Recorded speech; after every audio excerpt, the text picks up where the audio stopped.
Freelancer সবুজ.com এর পক্ষ থেকে আমি মোহাম্মদ সবুজ ইসলাম। আজকের এই টিউটোরিয়ালে আপনাকে স্বাগতম। তো আমরা HTML CSS শেষ করার পরে বুটস্ট্র্যাপ স্টার্ট করেছি, তার টিউটোরিয়াল নাম্বার 3 তে চলে আসছি, পার্ট নাম্বার 3। তো এই পার্টে আমরা দেখব বুটস্ট্র্যাপের যে ফন্ট আছে, ফন্টগুলো দেখব, বা টাইপোগ্রাফি যেটাকে বলতে পারেন আপনি, বুটস্ট্র্যাপের টেক্সটগুলো, টাইপোগ্রাফি, এগুলো আমরা দেখব আজকে। তো চলুন শুরু করা যাক আজকের টিউটোরিয়াল। বুটস্ট্র্যাপের ফিল্ড সেটিংস। বুটস্ট্র্যাপের গ্লোবাল ফন্ট সাইজ হলো 14 পিক্সেল এবং লাইনের উচ্চতা হলো এত। এ বডি এবং সকল প্যারাগ্রাফ এলিমেন্টের জন্য প্রয়োজন। তাহলে বডি হচ্ছে পি ট্যাগ, সকল পি ট্যাগ এলিমেন্টের নিচের মার্জিন আছে তার লাইন উচ্চতার অর্ধেক ফিল্ড হচ্ছে 10 পিক্সেল। ঠিক আছে। বুটস্ট্র্যাপ এবং ব্রাউজার ফিল্ডের মধ্যে পার্থক্য। এই অধ্যায়ে আমরা HTML এলিমেন্টের দিকে তাকালে দেখতে পারবো যে ব্রাউজারের ফিল্ড স্টাইলের চেয়ে বুটস্ট্র্যাপের ফিল্ড স্টাইলের কিছুটা ভিন্নতা রয়েছে। যেমন H1 থেকে H6 পর্যন্ত যে আমরা হেডিংটা শিখেছিলাম তার কিছু কাজ আজকে আমরা দেখব। বুটস্ট্র্যাপ HTML এর হেডিং এলিমেন্টগুলোকে H1 থেকে H6 পর্যন্ত নিম্নলিখিত প্রদর্শিত হয়।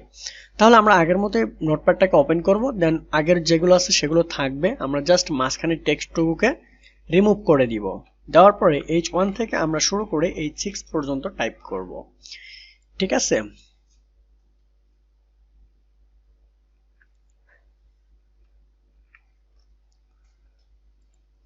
ভেঙে দিচ্ছি আমি এগুলোকে।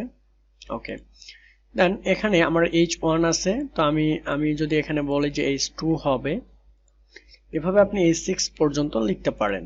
ঠিক আছে, H3 and then H যদি আমি 4 দেই, H5 and then H6। ওকে, এই পর্যন্ত এগুলো হচ্ছে আমার হেডিং। তাহলে এই যে বেসিক হেডিং গুলো আছে, এই হেডিং গুলোর মধ্যে ডিফারেন্সটা কি আসলে? ওকে, তো এই যে আমি কিছু টেক্সট দিচ্ছি এখানে, কোনটার কত পিক্সেল আছে। ঠিক আছে, আমি এগুলোকে কপি করতেছি, দেন সেম ওয়েতেই থাকবে এখানে, আমি জাস্ট দেখাইলাম। ওকে, দেখুন H1 এর হচ্ছে 36 পিক্সেল, পুরোটা 36 পিক্সেলে থাকবে পিক্সেল। তো এই যে H2টা আছে, H2 যেটা সেটা থাকবে 30 পিক্সেলে, এবং 24 পিক্সেলে থাকতেছে H3, 18 পিক্সেলে থাকতেছে আপনার হচ্ছে H4, H5 থাকতেছে 14 পিক্সেলে, এবং 12 পিক্সেলে থাকতেছে কি আমাদের H6। আচ্ছা, এটা যদি আমি ব্রাউজারে দেখাইতে চাই তাহলে এটা কি ডিফারেন্সটা আছে আমরা একটু দেখব। এখানে দেখুন, এটা সবচেয়ে বড় হেডিং, তার চেয়ে ছোট, তার চেয়ে ছোট, তার চেয়ে ছোট, এইভাবে ছোট। ঠিক আছে, এটা হচ্ছে হেডিং এর কাজ। এই যে এখানে দেখা হয়েছে এক্সাম্পল গুলো। স্মল, বুটস্ট্র্যাপের HTML এর স্মল এলিমেন্ট যে কোনো হেডিং এর একটি লাইনার তাহলে সেকেন্ডারি টেক্সট তৈরি করে। তাহলে আমরা স্মল ট্যাগটা দেখবো আসলে স্মল ট্যাগটা কিভাবে কাজ করে। তো এখানে দেখুন একটা এক্সাম্পল দেওয়া আছে, আপনারা এক্সাম্পল গুলো দেখবেন। আমি এক্সাম্পলটা কপি করে নোটপ্যাডে দিয়ে দেখাচ্ছি। ঠিক আছে, এখানে বডিটা, সরি, ওকে,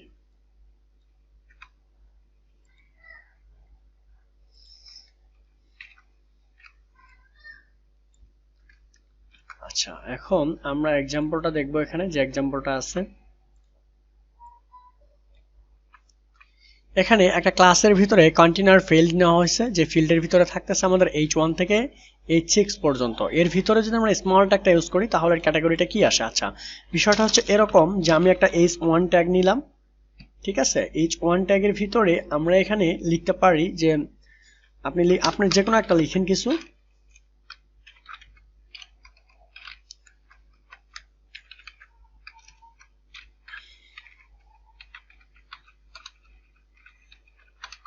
এটা আমি H1 দিচ্ছি।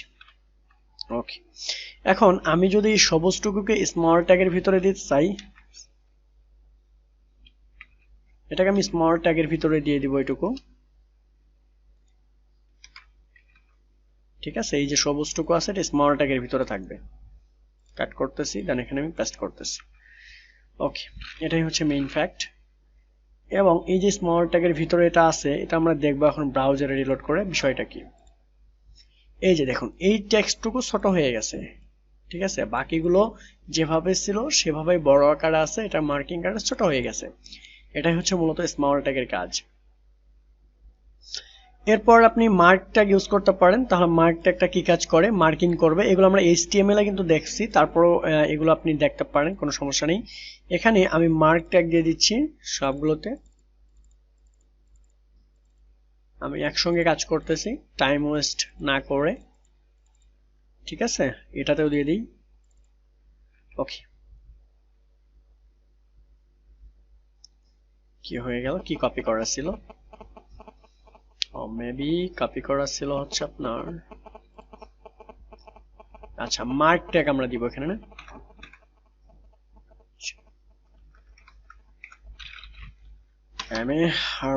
Mark mark. আচ্ছা মার্ক নামে একটা ট্যাগ আছে, সেটা একটা আমরা দিয়ে দিলাম। দেন আমরা ব্রাউজারে রিলোড করব। এগুলো দেখুন মার্ক হয়ে গেছে, একটা মার্ক নির্দিষ্ট একটা কালার চলে আসছে, মার্কিং হয়ে গেছে। এটা মার্ক ট্যাগের কাজ। এরপরে উদাহরণতে আমাদের আবার ট্যাগ আছে, আবার। তো এটা আমরা দেখবো এখন কি কাজ করে। সো আবার আমি সবগুলোকে মার্ক করে নিচ্ছি এখান থেকে। আপনি কি করবেন, এটাকে জাস্ট এরকম করে কন্ট্রোল চেপে ধরে বাকিগুলো সবগুলোতে কাজ করে নেবেন, ঠিক আছে। আচ্ছা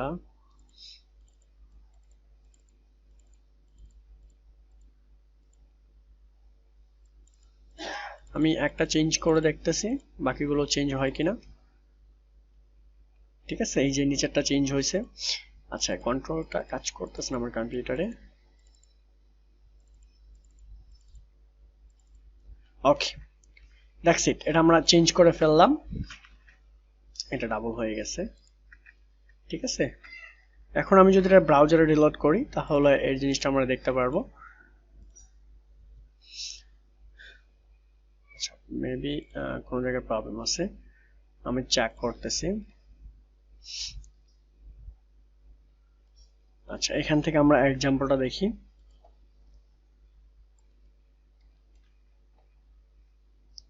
ওকে, ব্রাউজারে রিলোড করব আমরা।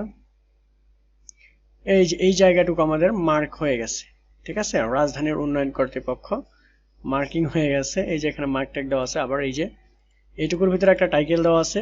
এখানে যদি আমি লিঙ্ক ইউজ করেন টাইটেল দিতে পারেন। দেখুন এখানে যখন আমি এটা নিয়ে যাচ্ছি তখন এটা কাজ করতেছে, রাজধানীর উন্নয়ন কর্তৃপক্ষ, ঠিক আছে। কি সুন্দর একটা কমেন্ট বলতেছে এখানে, এটা হচ্ছে এর কাজ। এরপর আছে আপনার হচ্ছে ব্র্যাকুইট। এগুলো আপনি দেখবেন একটা একটা করে চেক করে, ঠিক আছে। এরপরে আছে আপনার হচ্ছে এই যে এটা আছে, একটা ক্লাস ব্যবহার করতে হবে। এরপরে বিএল আছে, কোড আছে। কোড আসলে কোড বিষয়টা একটা মজার বিষয় আছে, কোডটা আমরা দেখি একটু। কোডটা দেখবো আমরা এখন একটু, কোডটা কিভাবে কাজ করে। এখানে কপি করতেছি, দেন এখানে আমরা পেস্ট করে দিব, ঠিক আছে। এই যে কোড ট্যাগের ভিতরে যেগুলো আছে এগুলো কোড আকারে শো করবে সুন্দরভাবে।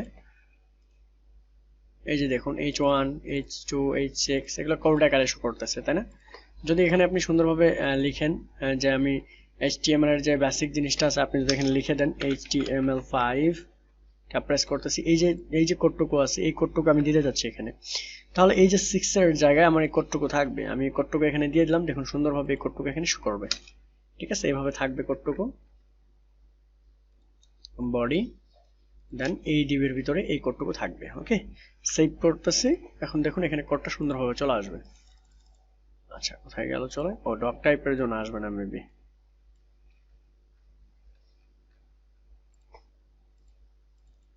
আচ্ছা আমরা চেক করি আবারও।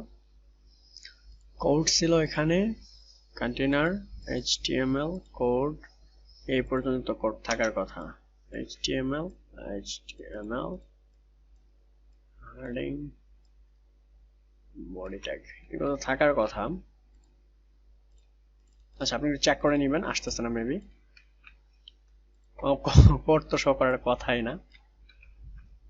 আচ্ছা যাই হোক, এটা হচ্ছে কোডটা কিভাবে কাজ করে সেটা দেখাইলাম। ওকে, এরপরে হচ্ছে আমাদের কেবিডি কি কাজ করে এখানে দেখবেন। এই যে কেবিডি হচ্ছে এই যে ক্যাপিটাল এস কন্ট্রোল এস দ্বারা, যে আমরা অনেক সময় দেখাই যেটা কন্ট্রোল এস কন্ট্রোল টি দ্বারা এই কাজটা করবে, ঠিক আছে। এরপরে হচ্ছে পিআরসি, এগুলো হচ্ছে আপনি একটু দেখে নেবেন কালার এন্ড ব্যাকগ্রাউন্ড তো সবাই জানেন সিএসএস এর মতোই ব্যাকগ্রাউন্ড কিভাবে ব্যাকগ্রাউন্ড দিবেন আপনি বুটস্ট্র্যাপে। তো বুটস্ট্র্যাপে ব্যাকগ্রাউন্ড দেওয়ার জন্য এই এক্সাম্পলটুকু আপনি দেখে নেবেন। আবারও টাইপ করতেছি আমি। এই যে বুটস্ট্র্যাপের কিন্তু এই লিঙ্কগুলো থাকতে হবে, মাস্ট বি। আপনি যখনই কাজ করেন এই লিঙ্কগুলো থাকতে হবে, এছাড়া বুটস্ট্র্যাপ কাজ করবে না। এখানে সিডিএন লিঙ্ক, জেএস লিঙ্ক সবগুলোই আছে, ঠিক আছে। এখানে দেখুন একটা কন্টেনার নেওয়া হয়েছে, দেন কন্টেনারের ভিতরে ক্লাস আছে, text, primary, secondary, info, warning, danger, এগুলো হচ্ছে কালারের নেম, ঠিক আছে। যখন আমরা বাটন তৈরি করবো তখন এক্স্যাক্টলি বুঝতে পারবেন। এই যে এখানে কালারগুলো চলে আসছে, প্রাইমারি, সেকেন্ডারি, তারপর হচ্ছে আপনার ডেঞ্জার কালার হচ্ছে রেড কালারটা, এগুলো হচ্ছে কালারের নেম। ওকে, এরপরে কি আছে আমরা একটু দেখি। এই যেগুলো হচ্ছে বিজি, ব্যাকগ্রাউন্ড কালারের জন্য বিজি ইউজ করতে পারি আমরা সিম্পলি। যখনই আপনি ব্যাকগ্রাউন্ড কালার ইউজ করতে চাবেন তখনই আপনি এখানে বিজি দিতে পারেন, ঠিক আছে। এই যে এখানে ক্লাসের ভিতরে বিজি প্রাইমারি দিলে ব্যাকগ্রাউন্ড কালারটা প্রাইমারি হয়ে যাবে। চেক করুন, দেখুন এই যে ব্যাকগ্রাউন্ড কালারটা প্রাইমারি চলে আসছে। তো আমি যদি আবার চেঞ্জ করি যে আমার বিজি থাকবে হচ্ছে আপনার ইনফো, বিজি থাকবে বাট ইনফো থাকবে, INFO, ইনফো একটা কালারের নেম, ব্যাকগ্রাউন্ড কালার হবে ইনফো। এই যে ব্যাকগ্রাউন্ড কালারটা চলে আসছে। তো আমি যদি পরেরটা দেই যে আমার বিজি থাকবে, ব্যাকগ্রাউন্ড কালার থাকবে ডেঞ্জার,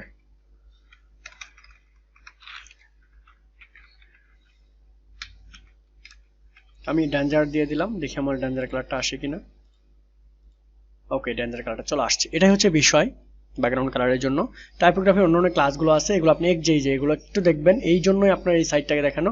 উদাহরণগুলো এক্সাম্পল আছে, অনেক ধরনের এক্সাম্পল, এগুলো আপনি দেখবেন, ঠিক আছে। তো thank you so much watching this tutorial. Next টিউটোরিয়ালে আবারও দেখা হচ্ছে, সে পর্যন্ত সবাই ভালো থাকবেন এবং সুস্থ থাকবেন।